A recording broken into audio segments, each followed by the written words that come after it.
কালকে তোমাদেরকে আমি প্রপার্টিটার রাতের ভিউ দেখিয়েছিলাম, আর এই হলো সকালের ভিউ।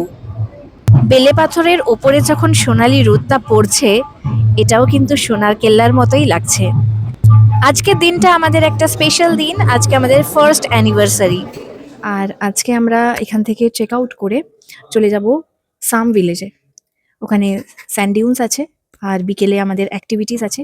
আর যাওয়ার পথে ওখানে কুলধারা ভিলেজ বলে একটা গ্রাম পড়ে, যেটা কিনা পুরো একদম বসতিহীন একটা জায়গা। তার পেছনেও কোনো গল্প আছে। আমরা লাঞ্চ করতে এসেছি, আর লাঞ্চটা করেই আমরা এখান থেকে আজকে আমরা লাঞ্চে নিয়ে নিয়েছিলাম লাল মাছ, তার সাথে ডাল তড়কা, আর বাটার নান নিয়েছিলাম, আর রাইস।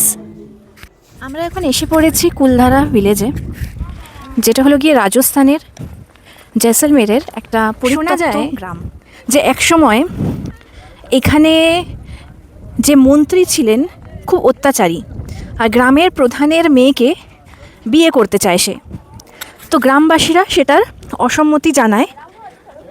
তো সেই কারণে সেই অত্যাচারী মন্ত্রীর অত্যাচারের ভয়ে নাকি এক রাতে পুরো গ্রামটা খালি করে গ্রামবাসীরা চলে যায়।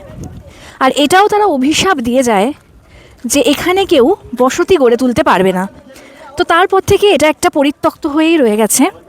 এখানে কোনো রকম বসতি আর এখানে এইরকম মাড হাউস মতো বানানো আছে। হলো গিয়ে গ্রামের ধ্বংসাবশেষ।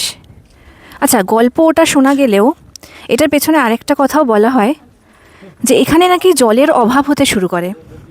তো সেই জল সংকটের জন্যই নাকি এখানের যে গ্রামবাসীরা এই গ্রাম ছেড়ে চলে যায়। এইটা আমরা একটা ঘরের মধ্যে মাটির যে প্রলেপ করা, এইটা আমার মনে হয় পরে মানে এটাকে সংরক্ষণ করার জন্য করা হয়েছে।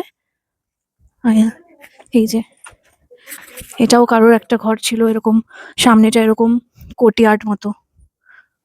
আর দাঁড়াও, ঘরটা দেখাই বাইরে থেকে। এই যে যেরকম গ্রামের ঘর যেরকম হয় বেসিক্যালি ওই জিনিসটাই। এখানে দেখো সিলিংটা, এখানে কিন্তু সিলিং এরকম কাঠের সিলিং। এই দেখো এগুলো এগুলো সব ওই তখনকার। এই হলো গিয়ে কুলধারা গ্রাম।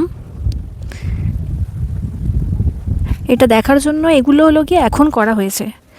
এরকম ছোট ছোট মানে একতলা করে বিল্ডিং বানানো হয়েছে, আর সিঁড়ি, যাতে মানুষজন উঠে এরকমভাবে দেখতে পারে জায়গাটা। যাই হোক, এখানে আমাদের দেখা হয়ে গেছে সাম ভিলেজের দিকে।